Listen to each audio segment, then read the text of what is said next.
PAP Skuy. Selamat datang di episode podcast kita hari ini, di mana kita ngobrol segala hal yang baru, menarik dan inspiratif. Aku Rahmat Chandra bakal menemani kalian dengan topik yang bikin kalian penasaran dan tertarik. Hari ini kita punya topik yang menarik, yaitu kepoin Ketua Umum Hima Administrasi Publik, cerita di balik layar. Mulai dari momen paling menegangkan selama menjabat serta inspiratif yang menarik, gaya kepemimpinan hingga kolaborasi unik yang pernah dilakukan oleh Hima Administrasi Publik. Gimana cara menjaga dinamika dan tetap solid, dan tips bikin suasana organisasi selalu seru dan bikin anggota betah. Yuk kita kepoin yuk. Nah, untuk menjawab semua pertanyaan tadi, aku nggak sendiri nih. Kita ada tamu spesial yang akan menemani, yaitu Ketua Umum periode 2024. Boleh Bang, perkenalkan dirinya? Terima kasih. Perkenalkan, nama saya Ihsan Zakira Lubis. Saya dari Administrasi Publik Angkatan 2022, selaku Ketua Umum Hima Administrasi Publik periode 2024. Nah, untuk menjawab semua pertanyaan tadi, Abang Iksan tadi ya. Kita akan menanya-nanya sedikit nih Bang tentang Abang. Terus pokoknya kita serulah hari ini ya. Pasti banyak cerita seru yang bakal kalian dengarin dari podcast ini. Oke, pertanyaan yang akan ditanyakan, momen yang paling menantang nih Bang.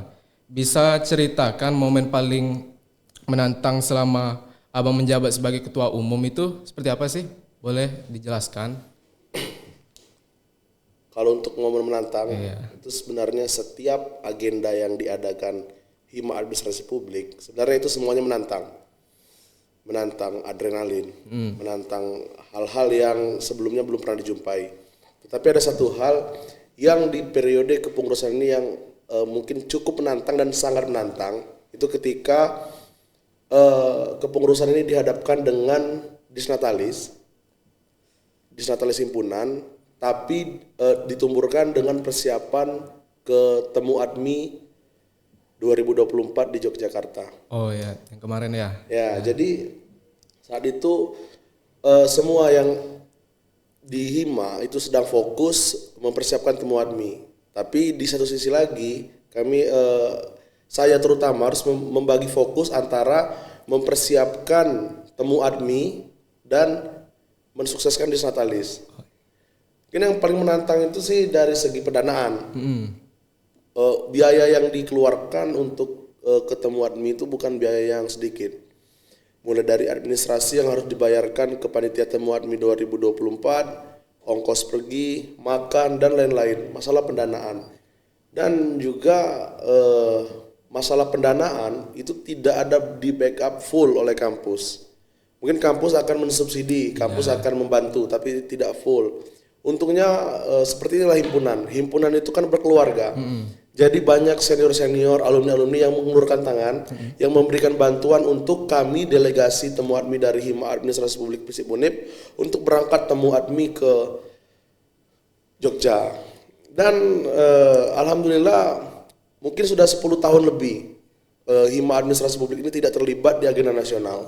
Tapi dengan alhamdulillah kegigihan kami, kerja keras kami, sehingga untuk Temu Admi tahun ini kami berangkat. Di sana pun banyak cobaan di jalan, mungkin kami nggak makan, kelaparan, karena pendanaan yang ada itu memang benar-benar cukup untuk pembiayaan yang penting kayak administrasi, bus dan lain-lain.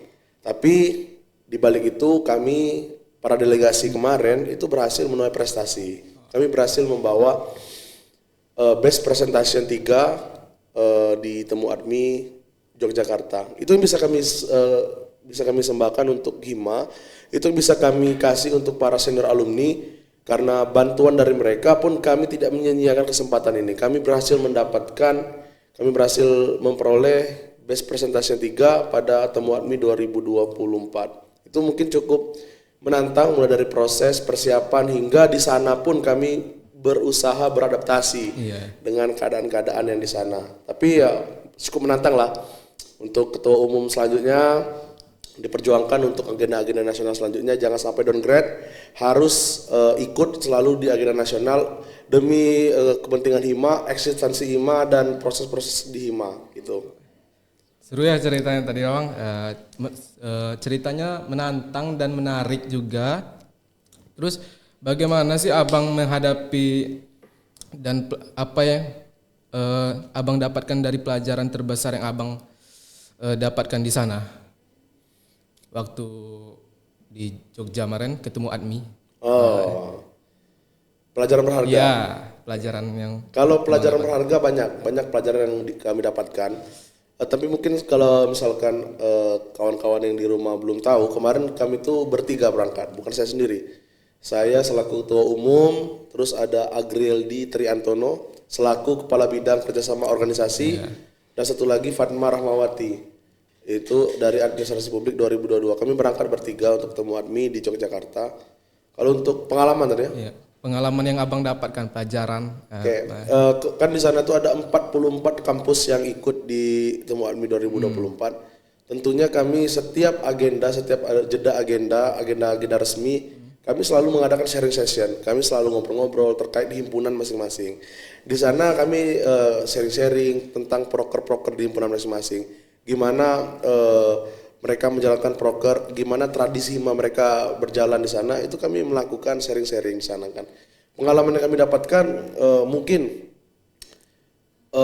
Hima Administrasi Publik FISIP Unip harus upgrade untuk dari segi banyak hal ketika disandingkan dengan Hima-Hima yang di tingkat nasional. Kita perlu upgrade mulai dari segi media sosial, segi program kerja yang berbasis nasional itu kita harus upgrade gitu kan. Jadi ketika kita bertemu dengan himpunan-himpunan di skala nasional, kita itu bisa bersaing gitu. Jadi pengalaman yang kami dapatkan itu yang pertama ya relasi tingkat nasional itu penting. Ketika ingin mengadakan lomba-lomba tingkat nasional, kita sudah punya link, sudah punya channel. Terlebih lagi relasi itu berguna juga untuk diri sendiri. Ketika nanti terjun ke dunia kerja, sudah banyak kenalan gitu kan. Kalau dari saya pribadi sih pengalaman banyak, nggak bisa diceritakan satu-satu. Tapi banyak sekali pengalaman berharga yang kami dapatkan di Temu Admi 2024 ini. Oke, itulah dari yang paling menantang dari ketua umum kita. Itu sangat menarik sekali ceritanya. Terus kisah inspiratif Abang di balik kepemimpinan. Adakah cerita atau pengalaman tertentu Abang untuk menginspirasi Hima Administrasi Publik di periode selanjutnya untuk ketua umum? Kisah inspiratif diri sendiri? Ya, kisah inspiratif diri sendiri Abang. Sebelum jadi ketum? Ya, dengan cara apa yang Abang lakukan dan bagaimana hal yang membentuk visi dan gaya kepemimpinan Abang? Oke, cerita sedikit ya? Boleh? Boleh. Jadi waktu saya itu SMP di MTS Negeri 1 Kota Bengkulu. MTS berarti. MTS, madrasah. Jadi di MTS itu saya sempat mencalonkan diri sebagai ketua OSIS. Pada kelas 8. Tapi pas itu belum rezeki lah bahasanya kan untuk terpilih. Tidak lulus seleksi. Terus kemudian di MAN 1 model, saya mencalonkan diri lagi menjadi ketua OSIS kelas 10. Jadi kan lumrahnya di kelas 10 itu belum menjadi ketua OSIS. Kelas 11 lah untuk jalan ketua OSIS kan. Saya sudah memberanikan diri mencalonkan diri sebagai ketua OSIS. Saya ingin menentang stigma-stigma orang tentang kalau misalkan ketua OSIS itu harus kelas 11. Saya kelas 10 sudah berani maju. Tapi waktu kelas 10 itu belum rezeki juga. Pas kelas 11, saya calon lagi sebagai ketua OSIS. Belum terpilih juga. Banyak faktor-faktor yang mempengaruhi. Mungkin pada saat kuliah dulu, pada saat SMA dulu, ketika saya ingin mencalonkan diri sebagai ketua OSIS, saya tidak pernah menimbulkan perilaku-perilaku yang kriteria guru-guru, kriteria kawan-kawan untuk menjadi ketua OSIS. Mungkin kayak berpakaian rapi, motor, knalpot brong itu dulu tuh saya nggak pernah terlalu pansos untuk masalah penampilan. Saya berpikir begini, seorang pemimpin itu bukan dilihat dari penampilan, tapi gaya dalam memimpin, bagaimana dia memimpin.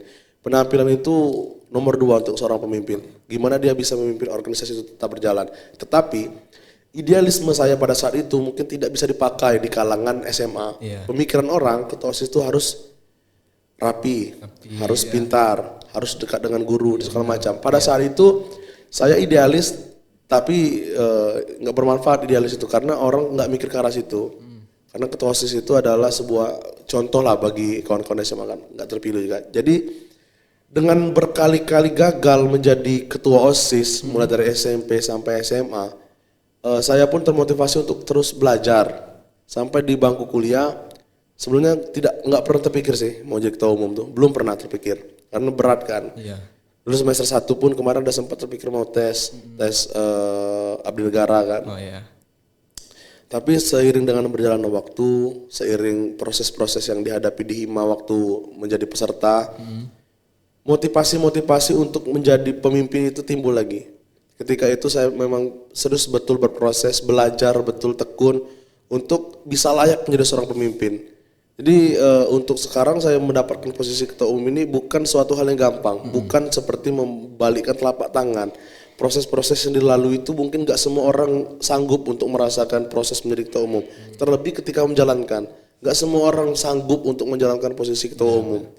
Di pikiran orang kan ketua umum terkenal, punya jabatan. Itu di pikiran orang, mereka nggak tahu bagaimana hal-hal yang dihadapi oleh ketua umum di belakang itu tadi kan. Benar. Intinya kisah inspiratif tadi, saya nggak pernah berhenti untuk mencoba. Saya nggak pernah berhenti untuk menggapai hal-hal yang saya inginkan dan saya tuh suka tantangan.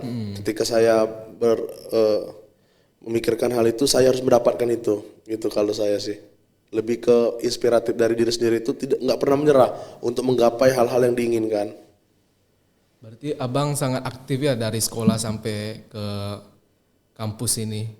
Jadi jiwa aktif berorganisasinya ke bawah sampai kampus. Bisa bilang aktif. Baik, itulah kisah inspiratif dari ketua umum kita. Itu sangat menarik lah untuk di kisah abang ketua umum kita ini. Terus kolaborasi unik untuk organisasi lain nih bang. Apa kolaborasi atau kerjasama yang paling unik yang abang jalankan yang atau tidak terduga yang pernah abang lakukan di Hima Administrasi Publik? Di bawah kepemimpinan abang, apa dampak yang terhadap anggota dan organisasi? Kalau kolaborasi, kalau unik sih belum bisa apa indikator unik dari kegiatan kan, belum tahu unik atau enggak. Tapi kalau kolaborasi yang bermanfaat, kolaborasi yang sekiranya bisa menolong orang itu sudah pernah kita laksanakan. Kolaborasi itu sudah pernah dibentuk di bulan 3 di awal-awal kepengurusan itu terjadi banjir bandang di Kabupaten Lebong. Ya kan? Nah itu banyak korban kan, rumah banyak terendam banjir, rumah juga banyak yang rugi lah kan bahasanya itu kan. Jadi Hima Administrasi Publik bersama dengan 5 ormawa lain di PISIP, Hima Sistik, Hima KS, Hima SOS, Hima Taksipo, Hima Administrasi Publik. Jadi 6 Hima yang ada di PISIP itu kemarin kolaborasi membuat aliansi untuk menolong korban bencana banjir di Lebong. Jadi pada saat itu kami menggalang dana di jalan untuk mengirim bantuan ke Lebong. Terlebih juga kami juga menggalang dana ke Hima masing-masing. Jadi pada situ banyak cekalan dari masyarakat. Kenapa mahasiswa meminta-minta di jalan? Kenapa identitas seorang mahasiswa tidak berkreatif? Kami mikir begini, kondisi pada saat itu urgent. Saudara kita yang di Lebong butuh bantuan. Jadi nggak ada salahnya secara etis, nggak ada salah untuk kita meminta bantuan kepada kawan-kawan kita yang ada di lampu merah. Tetapi untuk secara etik memang kami salah. Kami tidak memenuhi standar perizinan kemarin tuh.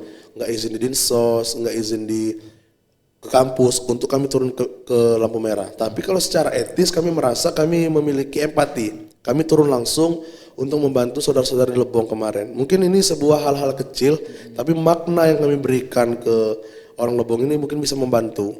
Nggak banyak yang bisa kami kasih, tapi sedikit banyaknya bisa membantu pada saat itu. Kan kekurangan air, kekurangan bahan makanan, pakaian, itu kami bantu kemarin tuh kan. Ya atas dasar kemanusiaan lah, tidak ada kepentingan pribadi, tidak ada kepentingan organisasi di sini. Kami bergerak atas dasar kemanusiaan. Iya. Jadi kolaborasi terhadap hima yang di PISIP ini sangat ini ya berarti Bang, sangat seru berarti. Terus bagaimana sih Abang menjaga semangat tim hima tetap tinggi dan memastikan semua anggota Abang merasa dihargai dan didengar? Menjaga semangat tim. Iya, semangat tinggi untuk anggota lain. Menjaga semangat tim di hima supaya merasa dihargai dan didengari oleh ketua umum kita. Rahmat sendiri anggota hima kan? Iya. Ada bidang mana? Bidang Infokom. Bidang Infokom. Jadi bagaimana cara merawat semangat dari anggota? Yang pertama saya akan banyak ngobrol, banyak koordinasi dengan kepala bidang, dengan sekretaris bidang. Bagaimana memperlakukan anggota bidang itu bukan sebagai anggota. Iya. Bagaimana memperlakukan anak-anak hima itu bukan sebagai anggota tapi sebagai adik.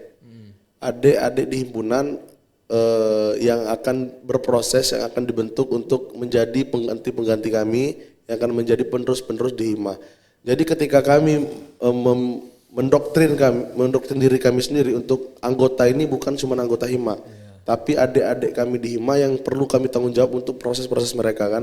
Di situ akan penuh ketulusan untuk bergaul, untuk menjadikan mereka tuh untuk bisa meneruskan kami. Kalau sekedar anggota dengan kabit sekbid, mungkin hanya formalitas di kegiatan. Iya. Hanya mementingkan kepentingan kegiatan hima, mementingkan kepentingan program kerja. Tapi ketika kami ubah mindset kami, mereka itu adik kami. Di dalam hima maupun di luar hima, mereka tanggung jawab kami.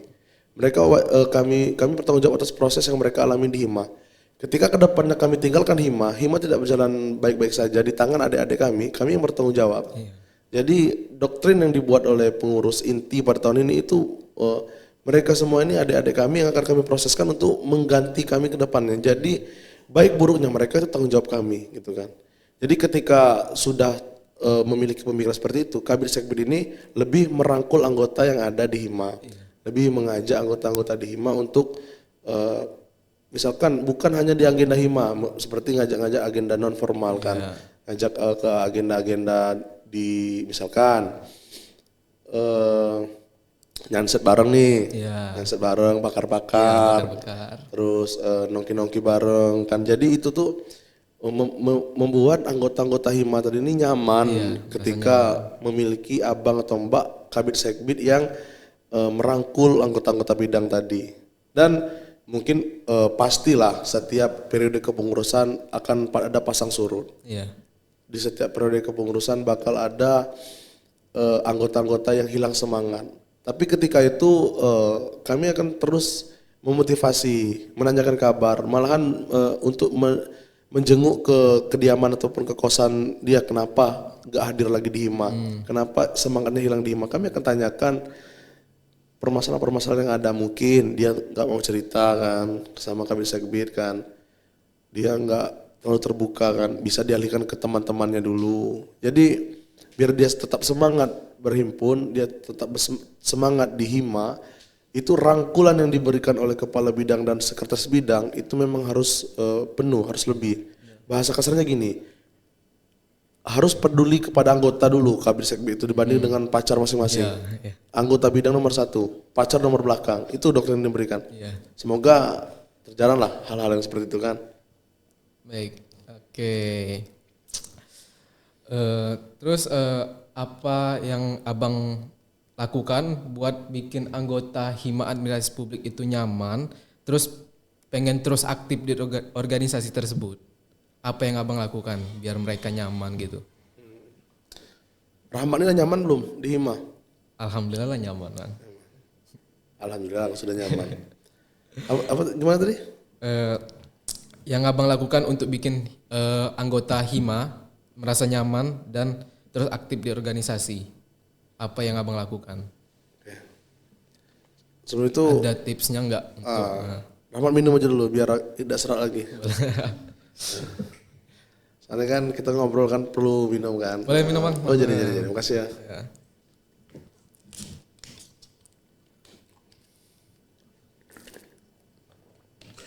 Biar anggota nyaman di Hima. Ya, boleh kasih tipsnya bikin yang suasana jadi seru terus asik.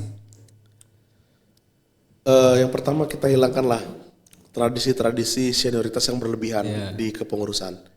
Arti dari senioritas yang berlebihan itu ketika senior itu dihamba-hambakan oleh junior.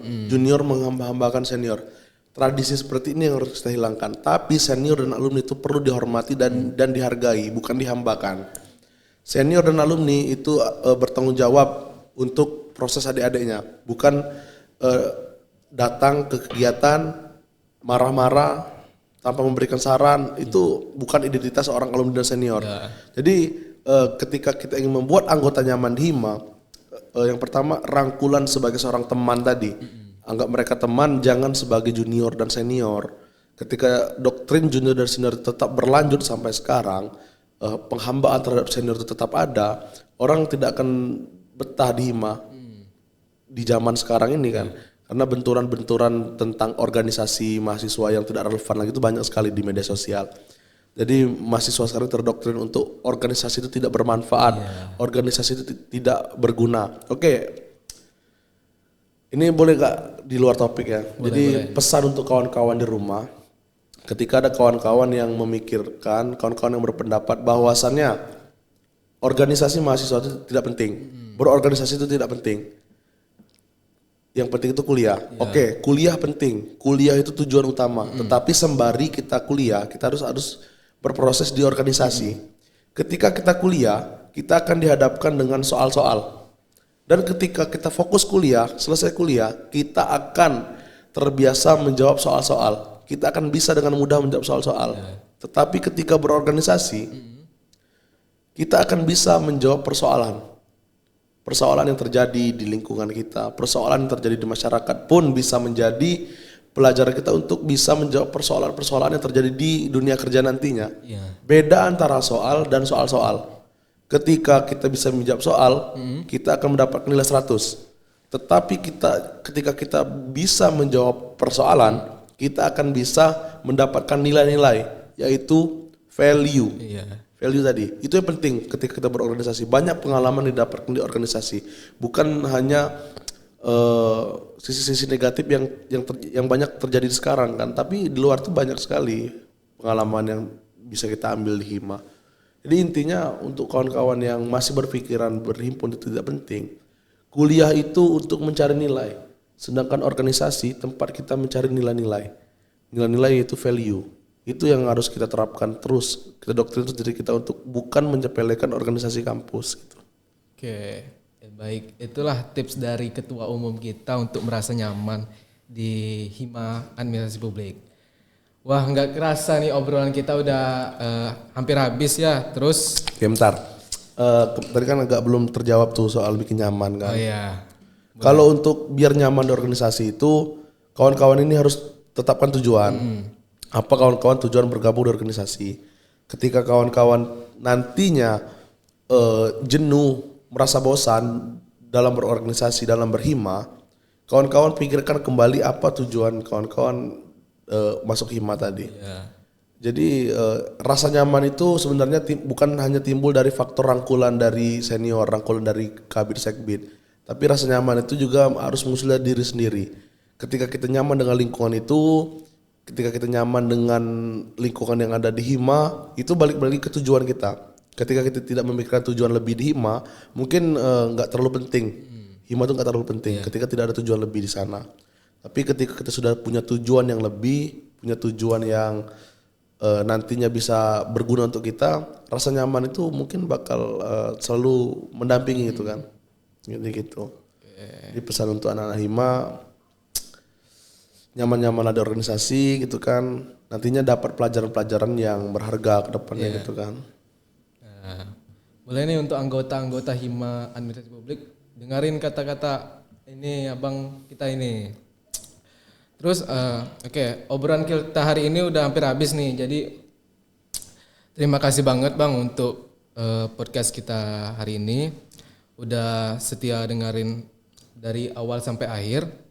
Semoga informasi dan cerita yang kita bahas hari ini memberikan inspiratif dan manfaat buat kalian. Jangan lupa untuk follow YouTube Hima Administrasi Publik di platform kesayangan kalian. Dan share juga ke teman-teman kalian biar makin banyak yang baru dapat dari manfaat obrolan kita. Kalian punya pertanyaan, ide, topik, ataupun mau berbagi cerita, ataupun langsung aja komen ke kolom komentar dan langsung DM ke akun Instagram kita Hima Administrasi Publik. Terima kasih juga untuk Bang Iksan yang sudah berbagi cerita dan pengalaman serunya hari ini. Jangan lupa untuk cek update terbaru kita dari medsos kita dan nantikan episode berikut dengan topik-topik yang gak kalah menarik dan inspiratif. Sampai jumpa di episode selanjutnya. See you guys.